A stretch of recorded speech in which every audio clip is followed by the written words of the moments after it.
Jadi kalian pernah mendengar orang mengatakan Jakarta itu jantung Indonesia.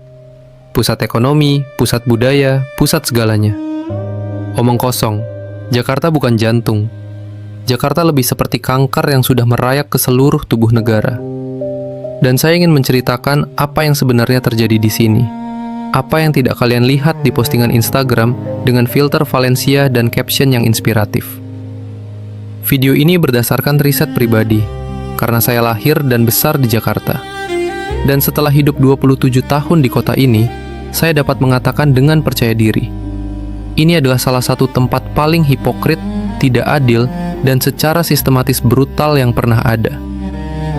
Jika kalian naik ke gedung-gedung tinggi di Jakarta, jika kalian duduk di mall dengan AC yang dingin dan mewah, jika kalian melihat foto-foto Instagram dari kafe yang estetik, kalian akan berpikir, wow, Indonesia ternyata maju juga.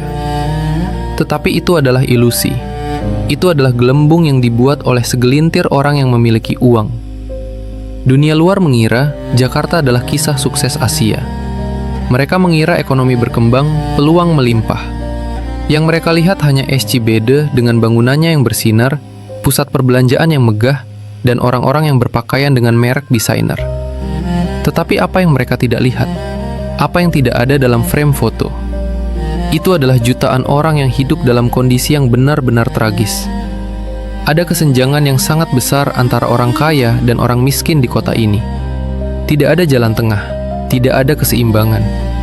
Ada orang yang tinggal di penthouse 500 meter kubik dengan kolam renang dan keamanan 24/7, dan pada saat yang bersamaan, ada keluarga yang tinggal di bawah jembatan, berbagi satu toilet dengan 50 keluarga lain, dan merasa bersyukur jika memiliki nasi dan lauk untuk hari itu.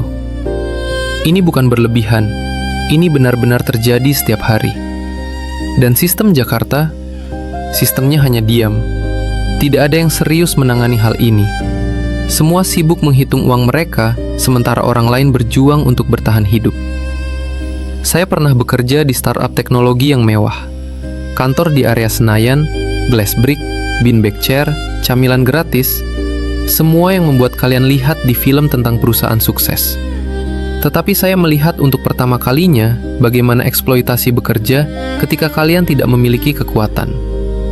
Ada staf pembersih, ibu dari 3 anak, yang datang pukul 5 pagi, bekerja sampai 9 malam setiap hari, dan hanya menerima gaji 2 juta sebulan. Tidak ada asuransi kesehatan, tidak ada tunjangan, tidak ada perlindungan. Dia bekerja keras sementara bosnya berdiri dengan kopi senilai 100.000 yang habis begitu saja. Tidak berpikir sedetik pun tentang berapa banyak yang sudah dia tuntut dari orang ini. Itu normal di Jakarta. Itu diharapkan. Orang-orang kaya mengharapkan bahwa ada tentara orang miskin yang siap untuk dieksploitasi. Siap untuk bekerja dengan gaji murah, tanpa mengeluh, tanpa menuntut apapun. Dan ketika mereka tidak mau mematuhi, apa yang terjadi? Mereka diganti. Tidak ada loyalitas, tidak ada kemanusiaan, hanya transaksi. Korupsi di Jakarta bukan rahasia lagi. Ini adalah rahasia terbuka yang semua orang tahu, tetapi tidak ada yang berani mengambil tindakan yang tepat. Politisi muncul di acara foto bersama ibu-ibu yatim piatu, mengatakan kita akan meningkatkan kondisi Jakarta, kemudian menghilang. Uang yang seharusnya untuk pembangunan, untuk mengaspal jalan, untuk membangun fasilitas publik, kemana? Masuk ke rekening pribadi. Masuk untuk membeli mobil yang harganya sama dengan rumah orang miskin. Masuk untuk liburan di luar negeri. Dan apa yang paling membuat saya marah? Tidak ada yang terkejut. Tidak ada yang syok. Semua mengatakan, ya begitulah Indonesia. Seolah-olah korupsi adalah hal alami yang harus kita terima saja. Tidak, itu bukan bagaimana seharusnya. Tetapi karena semua yang memiliki kekuasaan sudah korup, ada impunitas. Tidak ada penegakan, tidak ada konsekuensi. Saya ingin berbicara tentang perjalanan di Jakarta, karena ini adalah tempat di mana kalian benar-benar melihat keadaan sebenarnya. Pukul 6 pagi, jutaan orang mulai berjam-jam dalam perjalanan mereka. Angkot yang penuh sesak, di mana kalian benar-benar dikemas seperti sardin dalam kaleng. Kendaraan yang tidak terawat, AC yang tidak berfungsi, dan pengemudi yang mengemudi seperti peserta balapan liar. Kereta yang penuh dengan mungkin 20.000 orang per hari, setiap orang berusaha untuk menyerbu masuk, dan ada petugas keamanan yang tidak peduli jika ada yang tertindih. Transportasi publik di Jakarta adalah horor. Dan yang paling gila, pemerintah mengatakan itu cukup baik. Mereka mengatakan sistem sudah bagus. Padahal setiap hari ada orang yang stres, yang frustrasi, yang benar-benar kehilangan kualitas hidup mereka hanya untuk perjalanan. Itu 2-3 jam setiap hari. Untuk apa? Untuk bekerja dengan gaji yang tidak layak. Sementara itu, orang kaya, mereka naik mobil pribadi, AC menyala, musik menyala, tidak perlu peduli siapapun. Mereka menciptakan kemacetan yang membuat orang lain macet 1 jam hanya untuk berkendara 10 km. Egois? Tidak, mereka tidak peduli.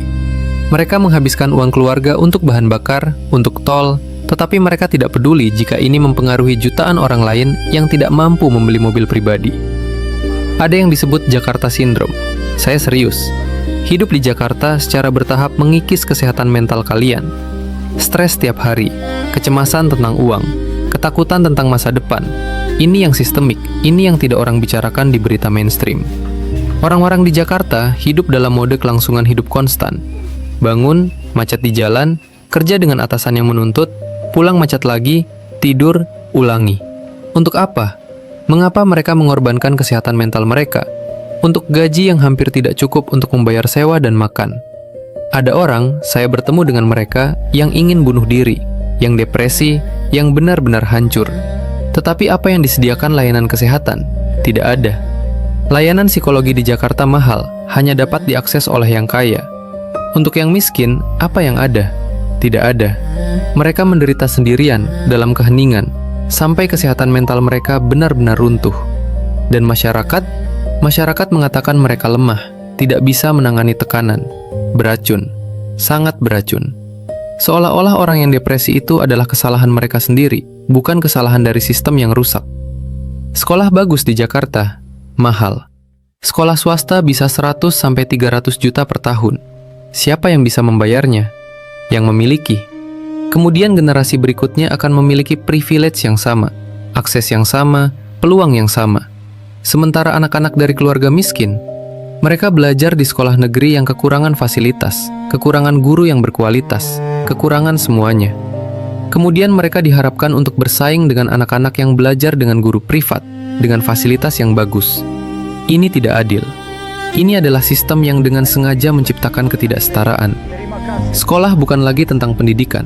Sekolah sudah menjadi bisnis. Orang tua harus membayar untuk seragam, membayar untuk sepatu yang harus bermerek, membayar untuk laptop, membayar untuk dana pengembangan yang tidak jelas kemana perginya. Untuk orang kaya, ini bukan masalah. Untuk orang kelas menengah, ini adalah pengorbanan. Untuk orang miskin, mereka tidak bisa mengirim anak ke sekolah bagus. Mereka terpaksa memilih sekolah yang biasa-biasa saja atau putus sekolah. Inilah bagaimana sistem memperpanjang ketidaksetaraan. Bukan karena yang miskin tidak pintar, tetapi karena mereka tidak memiliki akses, tidak memiliki sumber daya, tidak memiliki privilege.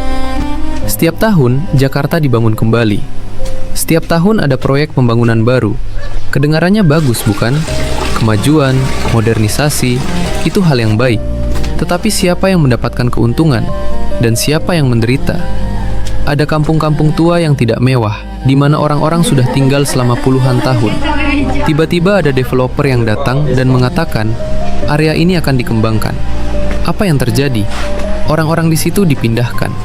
Mereka diberikan uang yang jauh dari cukup untuk membeli rumah yang layak di area lain. Mereka dipindahkan dari komunitas mereka, dari tempat mereka terhubung, ke area yang jauh, sunyi, dan terisolasi. Kemudian area tua itu dikembangkan menjadi mall, atau menara apartemen, atau gedung kantor. Untuk siapa? Untuk yang kaya. Untuk yang memiliki uang untuk membeli apartemen di sana. Untuk yang memiliki uang untuk berbelanja di mall yang baru. Ini adalah penghilangan sistematis orang-orang miskin dari Jakarta. Ini adalah gentrifikasi yang agresif dan kejam. Jakarta secara perlahan menjadi kota yang hanya untuk yang kaya. Orang-orang kelas menengah dan bawah, mereka secara perlahan dipindahkan, secara perlahan didorong keluar dari kota yang mereka bantu membangun. Jadi ketika kalian mendengar orang mengatakan Jakarta adalah sukses, pikirkan lagi, sukses untuk siapa? Untuk yang memiliki uang? Ya. Untuk sistem yang eksploitatif? Ya. Untuk orang-orang yang miskin, yang berjuang, yang termarginalkan? Jakarta adalah mimpi buruk yang tidak bisa mereka lepaskan.